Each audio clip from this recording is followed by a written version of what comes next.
प्यारे देशवासियों, नमस्कार।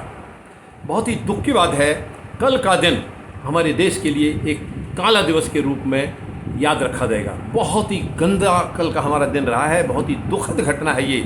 यानी उत्तर प्रदेश में लखीमपुर खेरी में वहाँ के उप मुख्यमंत्री मौर्य का एक प्रोग्राम था, कार्यक्रम था, और उसके अंदर राष्ट्रीय गृह राज्य मंत्री भी गए हुए थे, अजय मिश्रा।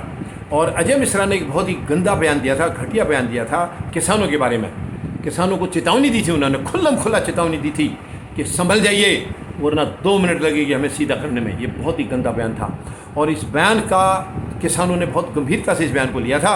और जब ये उप मुख्यमंत्री का ये प्रोग्राम वहाँ पर हुआ और उनको किसानों को पता चला कि गृह राज्य मंत्री भी वहाँ पर आ रहे हैं, तो किसानों ने इनका घेराव करने की स्कीम बनाई, इनके प्रोग्राम को रोकने की। मतलब ये इन्होंने प्लान किया कि ये प्रोग्राम हम नहीं होने देंगे।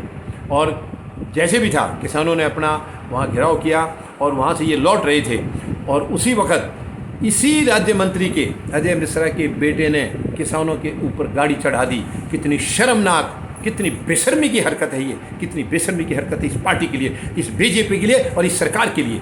मैं प्रधानमंत्री को आज चेतावनी देना चाहता हूँ, चुनौती देना चाहता हूँ, प्रधानमंत्री महोदय, और क्या करके मानेंगे आप? कितना बर्बाद करेंगे इस देश को? क्या आपको शर्म नहीं आ रही है? आप प्रधानमंत्री की कुर्सी पर बैठे हैं, आपको शर्म नहीं आ रही? आप आग लगा रहे हैं, खुद आप लगा रहे हैं। मैं नहीं मानता इस बात को। बीजेपी में जो कुछ हो रहा है वो आपके कहने से होता है। किसी की औकात नहीं है जो आपकी मर्जी के खिलाफ आपको काम हो जाए। इसका मतलब किसानों के आंदोलन को कुचलने के लिए ये आपकी गंदी साजिश है, गहरी साजिश है ये आपको बहुत महंगी पड़ेगी प्रधानमंत्री महोदय, बहुत महंगी पड़ेगी। किसानों के ऊपर गाड़ी चढ़ा दी एक मंत्री के बेटे ने। क्या मंत्री का बेटा खुदा हो गया या क्या वो मंत्री खुदा हो गया? वो कानून से ऊपर है, वो देशवासियों से ऊपर है। शर्म की बात है, डूब मरने की बात है। और प्रधानमंत्री ने अभी तक उसका इस्तीफा नहीं दिया, अब मांगा नहीं है या उसको हटाया नहीं है। ऐसे व्यक्ति को आप कैसे रख सकते हैं? इससे साफ जाहिर होता है प्रधानमंत्री महोदय कि आप किस मानसिकता से आप सरकार चला रहे हैं। शर्म की बात है ये कि आप ऐसे लोगों को अपनी टीम के अंदर रखे हैं जो देश की बर्बादी का फरमान जारी करते हैं, देश को मिटाने की बात करते हैं, किसान को 2 मिनट में खत्म करने की बात करते हैं। ऐसे लोग आपकी टीम का हिस्सा हैं, तो आपकी मानसिकता के बारे में हम क्या सोचें? आपकी मानसिकता को ये देश कैसे सही मानेगा? वो अभी तक वो मंत्री के पद पर कैसे है? अगर आप साफ थे प्रधानमंत्री महोदय, अगर आप सच्चे थे और सच्चाई पर आप टिके हुए थे, तो आपको तुरंत उसको बर्खास्त करके उसको अभी तक तो जेल में डाल देना चाहिए था। FIR उसके खिलाफ दर्ज होकर उसकी जांच बिठा देनी चाहिए थी। लेकिन आपके कान पर जूं तक नहीं रेंगी है। शर्म की बात है, शर्म की बात है ये। उत्तर प्रदेश की सरकार जो अपनी पीठ थपथपाती है, प्रधानमंत्री महोदय खुद उसकी पीठ थपथपाते हैं। आज वहाँ क्या हालत हो रहा है? आज वहाँ अफरा-तफरी मच रही है चारों तरफ, जंगल राज हो गया वहाँ पर, वहाँ जंगल राज हो गया है। वो कोई वहाँ पर प्रशासन नाम की कोई चीज़ नहीं है। पुलिस को आप लोगों ने ऐसा बना दिया, वो ना इधर के ना उधर के।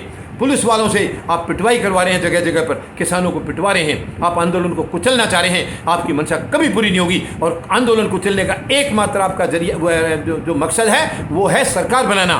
भूल जाइए, आप वहाँ सरकार बनाने की भूल जाइए। केंद्र से भी आपको जाना होगा, बहुत जल्दी जाना होगा। ये कांड आप जो नए नए कर रहे हैं, ये कांड आपको लेकर बैठेंगे। शर्म की बात है, डूब मरने की बात है। आपकी मानसिकता इतनी गिर गई। एक मंत्री का बेटा, असल में बेटा क्या करेगा? बेटे की क्या गलती है? जब मंत्री खुल्लम खुला चुनौती दे रहा है तो बेटा तो उसकी बात को आगे बढ़ाएगा ही बढ़ेगा। उसका बाप है, उसके बाप ने कही है, उसके बाप ने कही है कि 2 मिनट में 2 मिनट लगेगी, हम इंतजाम कर देंगे। बेटे ने उसका रास्ता बना दिया।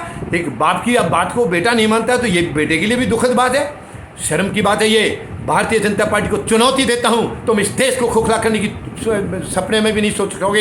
ये बिल्कुल तुम्हारा सपना पूरा नहीं होगा। अब तुम्हें खोखला करेगा ये देश, तुम्हें तुम्हारी औकात दिखाएगा। पूरी बीजेपी को और इनके नेताओं को, जो सो कॉल्ड नेता अपने आप को मानते हैं और देश को बर्बाद कर रहे हैं, ये औकात दिखाएगा ये देश तुम्हें शर्म नाम की चीज़ नहीं है। डूब मर जाना चाहिए ऐसी मानसिकता के लोगों को। आप दिन रात किसानों को कोस रहे हैं, किसानों के आंदोलन को कुचलने की बात कर रहे हैं और किसानों को मारने पर तुल के आप उधर से एक मतलब कितनी दुख की बात है कि जब विपक्ष के नेता जा रहे हैं उनको रास्ते में अरेस्ट कर रहे हैं। क्यों?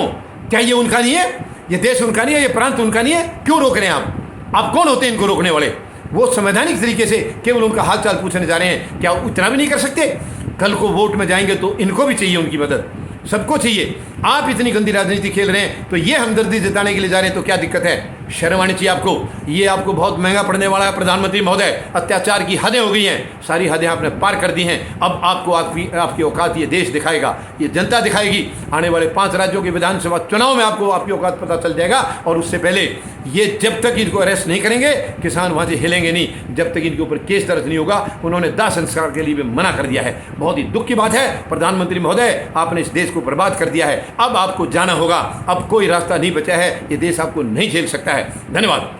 जय जवान, जय किसान, जय हिंद।